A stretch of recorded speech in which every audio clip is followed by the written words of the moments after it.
తలెత్తుకోవా? నువ్వు చేసిన పని సత్క్రియ కాదు, అది క్రమమైనటువంటి పని కాదు. నువ్వు అక్రమం పని చేసి దేవా దీవెనలన్నీ నాకు రావాలయ్యా అని చెప్పనంటే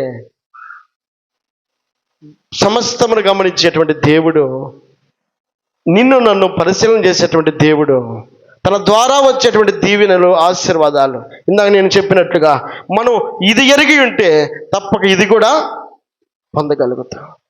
ఇది లేదు, ఇది లేదు, ఏదో ఏదో ఏదో ఏదో కాలం గడిచిపోద్ది. సుస్పష్టంగా ఆయన తెలియపరుస్తున్నమాట. హేబేలు శ్రేష్టమైనది. తన మనసే ఒక గొప్పగా ఆలోచన చేస్తున్నాడు. అయ్యో ఆయన మహోన్నతుడు కదా, ఆయన గొప్పవాడు కదా, ఆయన ప్రత్యేకము కలిగిన వాడు కదా, ఆయన అమూల్యమైన వాడు కదా. కాబట్టి అలాంటి గొప్ప దేవునికి నా దగ్గర ఉన్న దాంట్లోనే శ్రేష్టమైనది ఇవ్వాలి. చుట్టాలు వచ్చారనుకోండి, మనం కప్పుకునే దుప్పట్లు ఇస్తామా? ఏం చేస్తాం? వెంటనే దాచిపెట్టిన దుప్పట్లు ఉంటాయి, ఒక 4-2 మొత్తానికి ఎదలగొట్టి ముందు వాటిని భరుస్తాం. అంటే వారికి ఇచ్చే విలువ మనకున్న దాంట్లోనే మనం చేసేటువంటి ఆ పనే ఎదుటి వ్యక్తులు సంతోషించగలిగితే, నీవు నేను మనలను సృజించినటువంటి సృష్టికర్త అయిన దేవుడు నీ పనిని గమనించకుండా ఎలా ఉండగలుగుతాడు? హేబేలును ఆయన అర్పణను దేవుడు అంగీకరించాడు, కయ్యూను అర్పణను దేవుడు అంగీకరించిన. ఈ మధ్యాహ్న కాల సమయంలో దేవుడు జ్ఞాపకం చేస్తున్నాడు, ఆరాధన అనగా దేవునికి ఇచ్చేది, దేవునికి చెల్లించేది. ఏమిచ్చి చెల్లిస్తా ఉన్నావు ఆయన్ని? ఇదిగో నీకున్నటువంటి పనులన్నింటినీ పక్కన పెట్టుకొని దేవునికి సమయాన్ని ఇస్తున్నావా? ఇదిగో నీకున్నటువంటి వాటన్నిటిలో ఉండి నీకున్నటువంటి శక్తిని ఇంటి కోసం ఎంతైనా పని చేస్తాం. మందిరంలో అమ్మా కాసేపు ఇదిగో ఆ గడ్డి బీగుదామంటే, లేకపోతే మందిరాన్ని కాసేపు ఊడుద్దామంటే, అదే కనుక రమ్మన్నారు అనుకోండి, లాస్ట్ గారు తొందరగా ఎప్పుడు ముగిస్తారు, పని టైం అవుతుంది. అంటే నేను చెప్పే మాట ఏంటనంటే, మన దేవునికి ఇచ్చేది శ్రేష్టమైనది అయి ఉండాలి. ఏదో అదరాబదరాగా ఆషామాషిగా ఎంతో కొంత ఎలాగోలాగా ఈ మాటలు దేవుని దగ్గర నీవు నేను ఆయన ద్వారా పొందేటువంటి మేలులకు అవి ఉపయోగపడవు. అది నీ జీవితంలో ఉపయోగకరంగా ఉండాలి అంటే కయ్యూను ఆలోచించినట్లుగా ఆలోచించాలి. ఇదిగో దేవునికి శ్రేష్టమైనది ఇవ్వాలండి, శ్రేష్టమైనది ఇవ్వాలి. నీ బలాన్ని ఇస్తావా, నీ సమయాన్ని ఇస్తావా, నీకున్న ధనాన్ని ఇస్తావా, నీకున్న సంపదను ఇస్తావా? ఏది నువ్వు దేవుణ్ణి గణపరచాలని నువ్వు ఇష్టపడతా ఉన్నావో, ఉన్నదే లేనిది కాదు, ఉన్నదే. నువ్వు కొంచెం వాటిలో నమ్మకంగా ఉంటే ఆయన గొప్ప వాటిని అనుగ్రహిస్తాడంట, గొప్ప వాటిని అనుగ్రహిస్తాడు. కాబట్టి భక్తుడు హేబేలు ఆలోచన చేసినట్లుగా తనకున్నటువంటి శ్రేష్టమైన దాన్ని దేవునికి ఇచ్చి తాను పొందింది ఏంటో తెలుసా? మరణాన్ని పొందాడంట. ఒకవేళ దేవునికి శ్రేష్టమైనది ఇవ్వకపోతే కయ్యూను విసర్జించినట్లుగా హేబేలును కూడా విసర్జించేవాడు. ఇప్పుడు తమ్ముడిని విసర్జించాడు కాబట్టి తనను విసర్జించినప్పటికీ ఇద్దరు కూడా ఒకేలాగా ఉన్నామని అనుకుని ఒకవేళ కయ్యూను కూడా కాముగా ఉండేవాడేమో. ఇప్పుడు జరిగిన పరిస్థితి ఏంటి? దేవుడు హేబేలును అంగీకరించాడు, నాది అంగీకరించలే. ఇప్పుడు కోపం ఎవరి మీద చూపిస్తున్నాడు? తన తమ్ముడైన హేబేలు మీద చూపించి, పొలం దగ్గరికి రా కాసేపు మాట్లాడుకుందామని చెప్పని తీసుకెళ్ళి కత్తితో పొడిచి హేబేలును చంపేశాడంట. సరిచేసుకోవాల్సినటువంటి వ్యక్తి సరిచేసుకోకుండా, క్రమపరచబడాల్సినటువంటి క్రియల చేత అతను క్రమపరచబడకుండా పైపెచ్చు దేవుడు తన అర్పణను అంగీకరించాడని హేబేలు మీద విపరీతమైన కోపాన్ని పెంచుకొని తన తమ్ముడైనటువంటి హేబేలును చంపేశాడంట. ఒక్క మాటలో చెప్పాలనుకో, దేవుని కోసం హేబేలు తన ప్రాణాన్నే పోగొట్టుకొని దేవుని ఆరాధిస్తున్నాడంట. దేవునికి మహిమ కలుగునుగాక. హల్లెలూయా. దేవునికి చేసిన కార్యమును బట్టి హేబేలు తన అన్న చేత చంపబడ్డాడు. కాబట్టి పరిశుద్ధ గ్రంథంలో రాయబడినటువంటి మాట మనం ఆలోచన చేస్తే హెబ్రీయులకు రాసిన పత్రిక 11వ అధ్యాయములో 11వ అధ్యాయము 4వ వచనాన్ని చూద్దాం. విశ్వాసమును బట్టి హేబేలు కయ్యూను కంటే శ్రేష్టమైన బలి దేవునికి అర్పించి దేవుడు అతని అర్పణను గురించి సాక్ష్యం ఇచ్చినప్పుడు అతడు ఆ విశ్వాసమును బట్టి నీతిమంతుడని సాక్ష్యము పొందెను. అతడు మృతి నొందియు ఆ విశ్వాసము ద్వారా మాట్లాడుతూ ఉన్నాడు అంటండి. దేవునికి మహిమ కలుగునుగాక. హల్లెలూయా.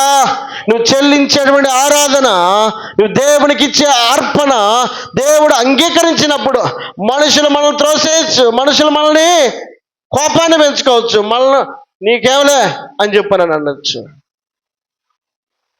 కానీ అంగీకరించే దేవుడు ఇదిగో చనిపోయినటువంటి హేబేలును సైతము ఆయన సాక్ష్యం ఇస్తా ఉన్నాడు. హేబేలు నీతిమంతుడని సాక్ష్యం ఇచ్చాడంట. హేబేలు ఇప్పుడు లేడు, కానీ దేవుని దగ్గర సాక్ష్యాన్ని పొందాడు. దేవుని దగ్గర అర్హతను సంపాదించగలిగినటువంటి పనిని హేబేలు కొనసాగించాడు. దేవునికి మహిమ కలుగునుగాక. హల్లెలూయా. హేబేలు అర్పణను దేవుడు అంగీకరించడం మాత్రమే కాదు, హేబేలు నీతిమంతుడని దేవుడు సాక్ష్యం ఇస్తా ఉన్నాడు. ఆ సాక్ష్యం ఇవ్వబడినటువంటి హేబేలు మృతి పొందియు మాట్లాడుతున్నాడంట. మృతి పొందియు, చనిపోయిన వాళ్ళు మాట్లాడతారా? దేవుడు అంటున్నాడు ఇదిగో చనిపోయి కూడా హేబేలు మాట్లాడుతున్నాడు. హేబేలు చేసిన పని, హేబేలు ఇచ్చిన అర్పణ, హేబేలు చేసిన ఆరాధన దేవునికి అంగీకారమైంది కనుక అతడు నీతిమంతుడని దేవుడు అంగీకరించాడు. దేవునికి మహిమ కలుగునుగాక. హల్లెలూయా. నువ్వు చేసిన పని దేవుడు మర్చిపోడు. నువ్వు చేసే పని మంచిదై ఉన్నప్పుడు దేవుడు తప్పక గుర్తుపెట్టుకుంటాడు. ఆయన హేబేలు చేసిన పనిని దేవుడు మర్చిపోలేదు. మనుషులు హేబేలును చంపుండొచ్చేమో, హేబేలు లేకుండా చేస్తుండొచ్చేమో, కానీ హేబేలు పని మాత్రం నిలిచిపోయిందంట. నిలిచిపోయింది. దేవుడు అంటాడు హేబేలు నీతిమంతుడని సాక్ష్యం ఇస్తున్నాడు. అపోస్తల కార్యాల గ్రంథంలో 10వ అధ్యాయంలో, అపోస్తల కార్యాల గ్రంథం 10వ అధ్యాయంలో ఒక మాట జ్ఞాపకం చేసుకుందాం.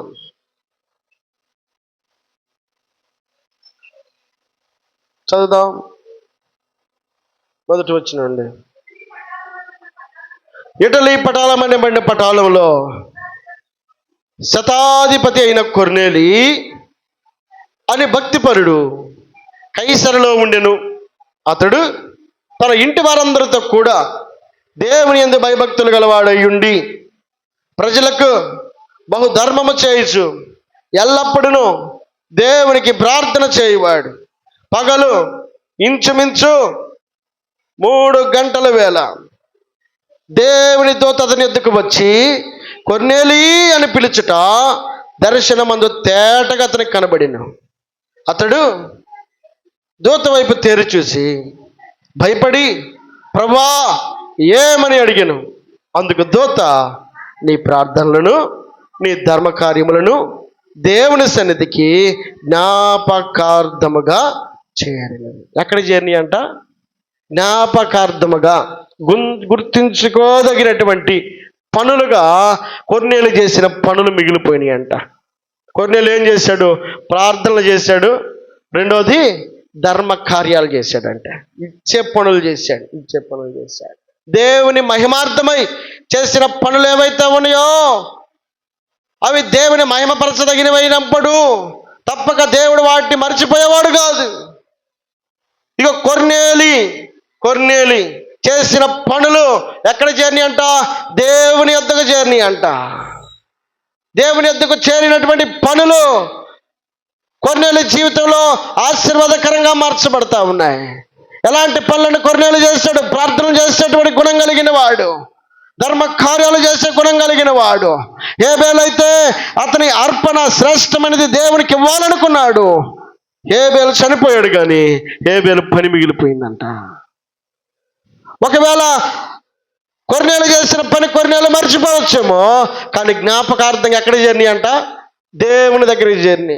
నువ్వు ఏది చేసినా ఒకవేళ దేవుని గణపరిచేటువంటి పనులు చేసావా, అవి దేవుని దగ్గరకు మిగిలే ఉంటాయి. దేవుని యొక్క వాక్యం సెలవిస్తా ఉంది, ఇదిగో హేబేలు మృతి పొందియు విశ్వాసము ద్వారా మాట్లాడుతున్నాడంట. ఏదైతే దేవుని మహిమార్థమై మనం చేసే పని ఉందో, ఆయన గణపరచే పని ఉందో, ఆయన గొప్ప చేసే పని ఉందో, ఆయన అమూల్యమైన వాడని గుర్తెరిగి, ఆయన శ్రేష్టమైన వాడని గుర్తెరిగి, ఆయన ప్రత్యేకమైన వాడని గుర్తెరిగి, ఆయన మహోన్నతుడని గుర్తెరిగి నువ్వు ఆయన కొరకు చేసిన పని ఏదైనా చెప్పటికి ఆ పని దేవుని దగ్గర దాచబడి ఉంటుంది. దేవునికి మహిమ కలుగును గాక. హల్లెలూయా. కాబట్టి పరిశుద్ధ గ్రంథంలో మరొక వ్యక్తి దేవుని ఆరాధించడానికి ఇష్టపడిన పరిస్థితుల్లో ఆదికాండము 22వ అధ్యాయము 9వ వచనం చదువుదాం. 22వ అధ్యాయము 9వ వచనం. అలాగు వారిద్దరూ కూడి వెళ్ళి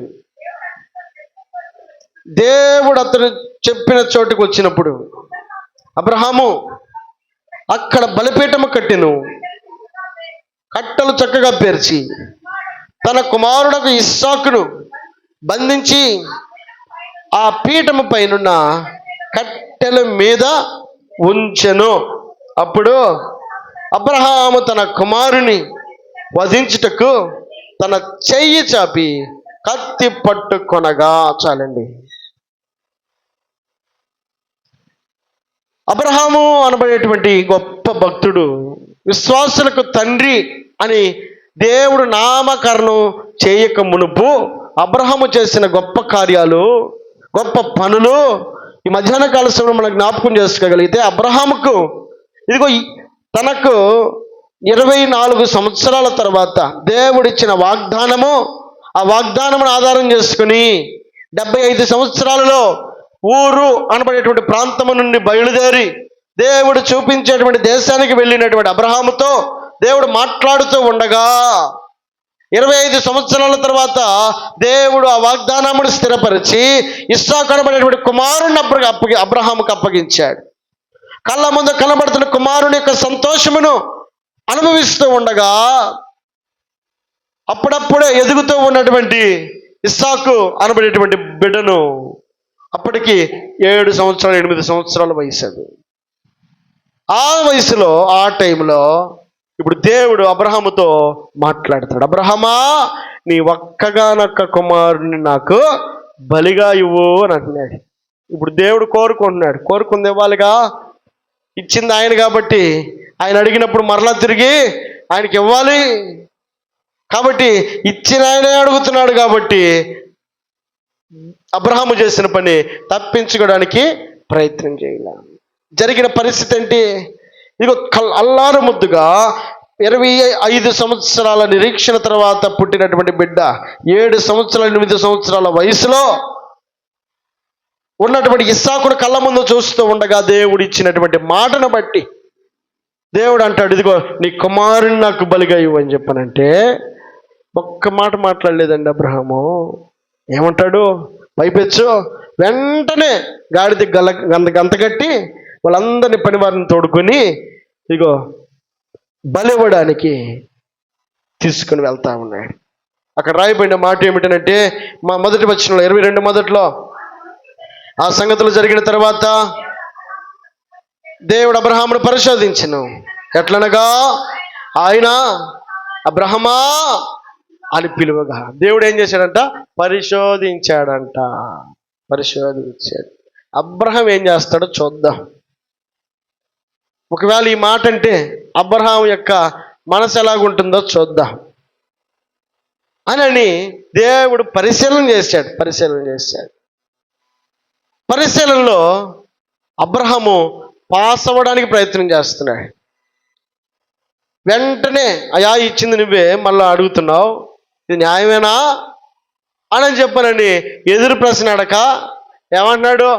వెంటనే అతడు మొత్తము ప్రభువా నిన్ను దేవా నువ్వు చెప్పినట్టేనయ్యా, ఇచ్చింది నువ్వే, అడుగుతుంది నువ్వే, సరే తీసుకో, నీ మాట నేను అంగీకరిస్తున్నానని చెప్పానని కుమారుణ్ణి గాడిద మీద ఎక్కించుకొని మొత్తానికి తీసుకుని వస్తా ఉన్నాడు. ఆ సమయాన అబ్రహాము తన నిర్ణయంలో, అబ్రహాము దేవునికి ఇచ్చే విషయంలో, అబ్రహాము దేవుని గణపరిచే విషయంలో, ఆయన మాటను అనుసరించే విషయంలో, ఆయనకు అనుగుణంగా నడుచుకునేటువంటి విషయంలో అబ్రహాము వెనకాడక చేసిన పని ఆయన అక్కడి నుంచి గమనిస్తున్నాడండి.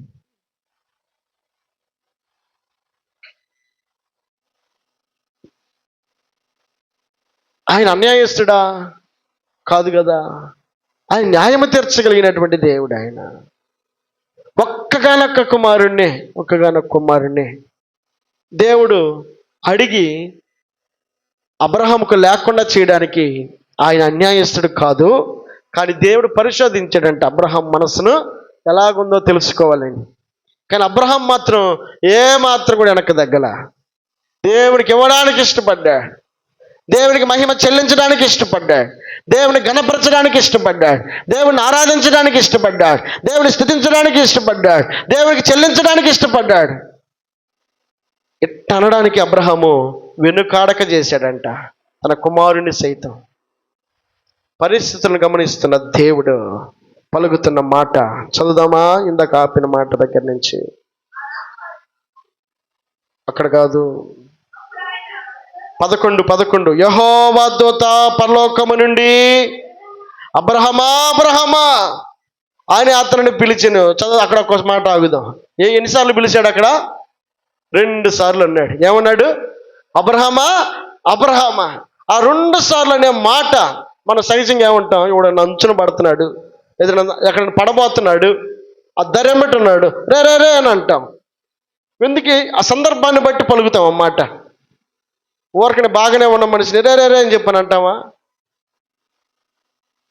ఎందుకు పిలుస్తాం?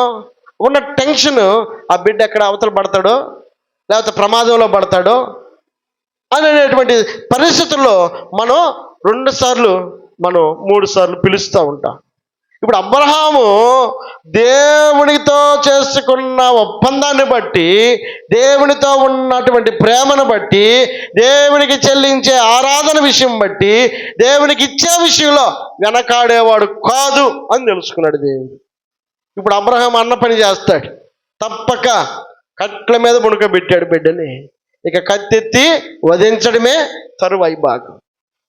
ఇక వెంటనే అన్న పని అబ్రహాం చేస్తాడని తెలుసుకున్నటువంటి దేవుడు అంటాడు, అబ్రహమా అబ్రహమా అని అతన్ని పిలిచి, అందుకు అతడు చిత్తము ప్రభువా అని నేను. అప్పుడు ఆయన ఆ చిన్నవాని మీద చెయ్యి వెయ్యకమో, అతనిని ఏమి చేయకము, నీకు ఒక్కడై ఉన్న నీ కుమారుణ్ణి నాకియ్య వెనుదీయలేదు కనుక నీవు దేవునికి భయపడువాడవని ఇందువలన నాకు అదండి. దేవునికి స్తోత్రం చెల్లిద్దాం. హల్లెలూయా హల్లెలూయా. మనకి ఇది ఉందనుకో, దేవుడు ఏం చేస్తాడు? తీసుకున్న దేవుడు మరలా ఇవ్వగలుగుతాడు.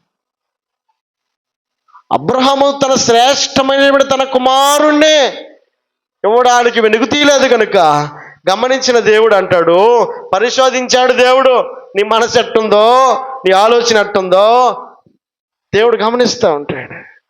కొన్నిసార్లు దైవజనులు చెప్తూ ఉంటారు, అమ్మా విషంబా కలిగిందమ్మా, తిని తృప్తి పొందాలని కాదు, మీ మనస్సు బిగబట్టేదిగా ఉండకుండా, ఇదిగో దేవుడని ఆయన ఉన్నాడు, ఆయన ద్వారా మనం బ్రతికింపబడతా ఉన్నాం, ఆయన ద్వారా మనం క్షేమంగా ఉండగలుగుతా ఉన్నాం, ఆయన మనల్ని పోషిస్తూ ఉన్నాడు. ఈ గమనం లేకుండా మొత్తం నాదే నాదే నాదే అంటే అసలు దేవుడేడి? దేవునికి ఇచ్చేటువంటి నీ స్థానం ఎక్కడ? దైవజనులు పలికేది మన క్షేమం నిమిత్తమే. దేవుడే పలుకుతున్నాడు. అబ్రహామును ఒక్క కుమారుణ్ణి అడుగుతున్నాడు, తీసుకోవడానికి కాదు, మరలా తిరిగి ఇవ్వడానికి. నీ మనస్సును నీ ఆలోచన, నీ బిగబట్టేటువంటి మనస్సు ఎలాగుందో ఈ మధ్యాహ్న కాల సమయంలో జ్ఞాపకం చేసుకోగలిగితే ఆయన అమూల్యమైన వాడంట. ఇక బీద విధవరాలు తన దగ్గర ఉన్న దాన్ని ఇవ్వడానికి ఇష్టపడిందండి. తనకు తెలియదు తర్వాత కరువు పోయే వరకు సమృద్ధితో నింపబడుతుందని. అది ఏమి ఆమె ఆశించకుండానే చేసిన పని ఏదైతే ఉందో ఆ పనిని బట్టి దేవుడు తనకు సమృద్ధిని అనుగ్రహించాడు. దేవునికి మహిమ కలుగునుగాక. హల్లెలూయా. ఈ మధ్యాహ్న కాల సమయంలో దేవుడు జ్ఞాపకం చేస్తున్నాడు. అబ్రహాము తన కుమారుణ్ణే ఇవ్వడానికి ఇష్టపడ్డాడు. శ్రేష్టమైనటువంటి క్రొవ్విన దానిలో తన దగ్గర ఉన్న వాటిని ఇవ్వడానికి ఇష్టపడ్డాడు హేబేలు.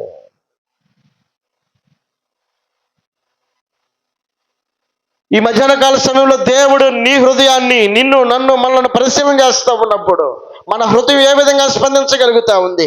ఆ అమూల్యమైనటువంటి దేవుని కొరకు ఏ విధంగా ఆయన కొరకు మనం ఘనపరచగలుగుతా ఉన్నాం? ఏ విధంగా ఆయన మనం స్తుతించగలుగుతా ఉన్నాం? ఏ విధంగా మనం ఆయన్ని గొప్ప చేయగలుగుతా ఉన్నాం, ఆరాధించగలుగుతా ఉన్నాం, మహిమపరచగలుగుతా ఉన్నాం?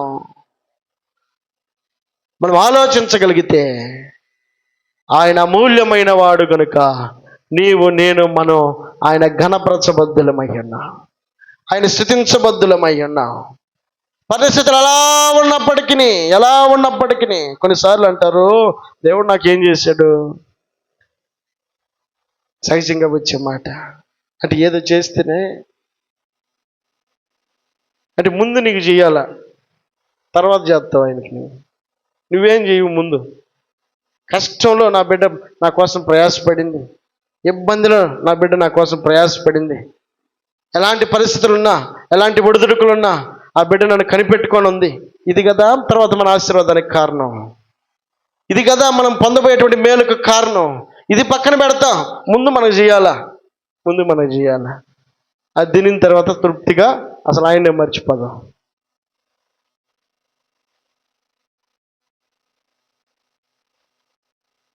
దేవుడు ఆశించే దానిని నీవు, నేను కలిగి ఉండాలని దేవుడు కోరుకుంటున్నాడండి. లేమిలో, కొరతలో, అక్కరలో, అవసరతలో సహాయపడగలిగినటువంటి దేవుణ్ణి నీవు, నేను గుర్తిరిగిన వారమై ఉండాలి. హబక్కూకు రాసినటువంటి గ్రంథంలో ఒక మాట ఆలోచన చేస్తే, హబక్కూకు రాసిన గ్రంథం 3వ అధ్యాయము 17వ వచనంలో,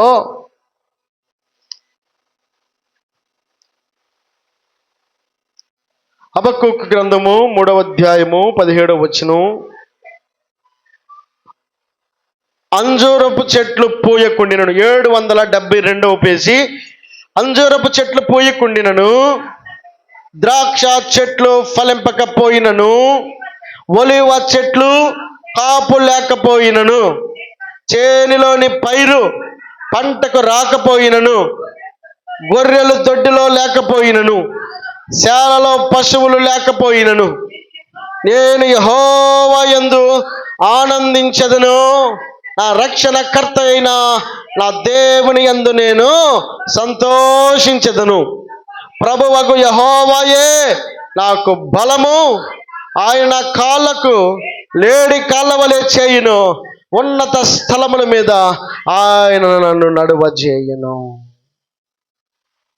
అన్నీ ఇస్తేనే కాదు, భక్తుడు అంటాడు, ఇదిగో ఇవన్నీ ఉన్నా లేకపోయినా ఏమంటాడు? అంజూరపు చెట్లు పూయకపోయినా, ద్రాక్ష చెట్లు ఫలింపకపోయినను, ఒలివ చెట్లు కాపు లేకపోయినను, చేనులోని పైరు ఈ సంవత్సరం పంట పండలా, ఒకవేళ అలాంటి పరిస్థితులు వచ్చినప్పటికీ, గొర్రెలు దొడ్డిలో లేకపోయినను, ఏది సమృద్ధి లేదు అని ఒకవేళ అలాంటి పరిస్థితులు నీ జీవితంలోకి వచ్చినప్పటికీ, శాలలో పశువులు లేకపోయినప్పటికీ నేను యెహోవా యందు ఆనందించెదను అని అంటున్నాడండి.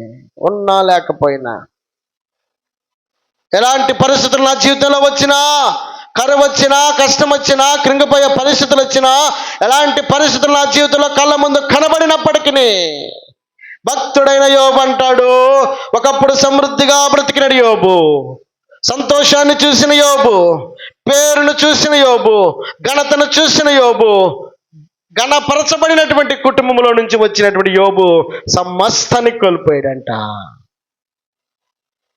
అలాంటి భక్తుడు అంటాడు, యెహోవా ఇచ్చాడు, యెహోవా తీసుకుని పోయాడండి. అవి ఉంటే అంత, లేకపోతే అంత. నేను నా దేవుణ్ణి మాత్రం విడిచిపెట్టను. ఇది స్థిరమైనటువంటి భక్తికి సూచన.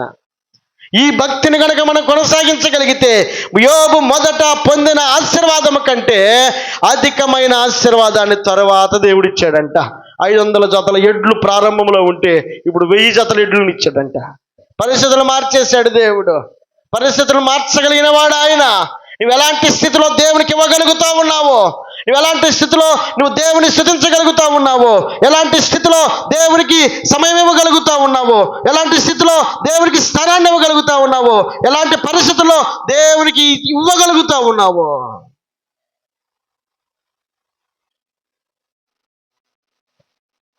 మనకేమొస్తుంది? మనకు వచ్చేదే కనా కష్టం. మనం కాపురాన్ని నడిపించుకోవటం, పైపిచ్చి మళ్ళీ పాస్టర్ గారు దశం భాగాలంట. ఇవి సంకుచితమైనటువంటి స్వభావాలకు సూచన.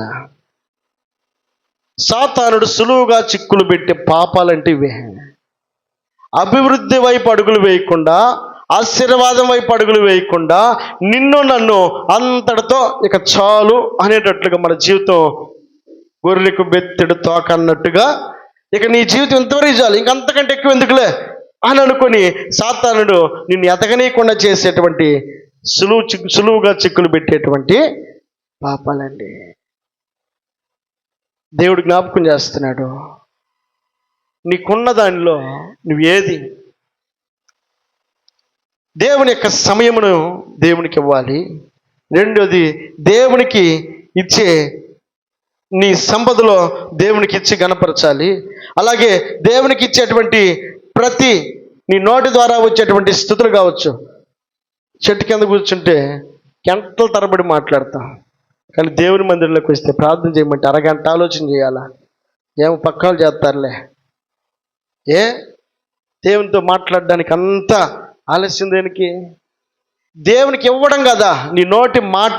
నువ్వు దేవునితో పలకడానికి పక్కనలతో అల్లాడ కనపడగల కేకేశాలో పిలుస్తుంటివే. మనుషులను ఏమో ఆకట్టుకుంటాం, కానీ దేవుని దగ్గరికి వచ్చేసరికి మన నోర్లు మోగపోతూ ఉంటాయి. ఏమివ్వగలుగుతా ఉన్నావు? ఒక ప్రార్థన దేవుని మందిరంలో అనేకులకు పంచగలుగుతా ఉన్నావా? అనేకులకు క్షేమార్థమై నువ్వు ప్రార్థించగలుగుతా ఉన్నావా? నీ నోటి మాట చేత ఆయన నీ స్తుతుల మీద ఆశీర్వాదాన్ని కోరకుండా ఉంటే, మనం మాట్లాడేటువంటి మాట దేవునికి మహిమార్థమై ఉండగలుగుతా ఉందా? ఏది నీవు దేవునికి ఇచ్చి కనపరచాలనుకుంటా ఉన్నా? దేవుడు అంటాడు, నీకున్నదాన్ని దేవుడు అడుగుతున్నాడు. హేబేలుకున్న దానిలో హేబేలు ఇచ్చి కనపరచగలిగాడు. అబ్రహాము ఉన్న దానిలో అబ్రహాము తన కుమారునే ఇవ్వడానికి వెనకాడలేదు. ఇదిగో యోబు తనకున్న దానిలో మొత్తం సమస్తాన్ని ఇచ్చేసాడంట. అలాంటి పరిస్థితుల సైతము వారిని దేవుని విడిచిపెట్టక భక్తి మార్గంలో కొనసాగిన వారై ఉన్నారు గనుక ఈ దినాన నీవు నేను వారిని జ్ఞాపకం చేసుకోగలుగుతా ఉన్నా. దేవునికి మహిమ కలుగునుగాక. హల్లెలూయా. ఆయన ఎలాంటి వాడాయన? అమూల్యమైన వాడాయన. ఆయన ప్రత్యేకమైన వాడు.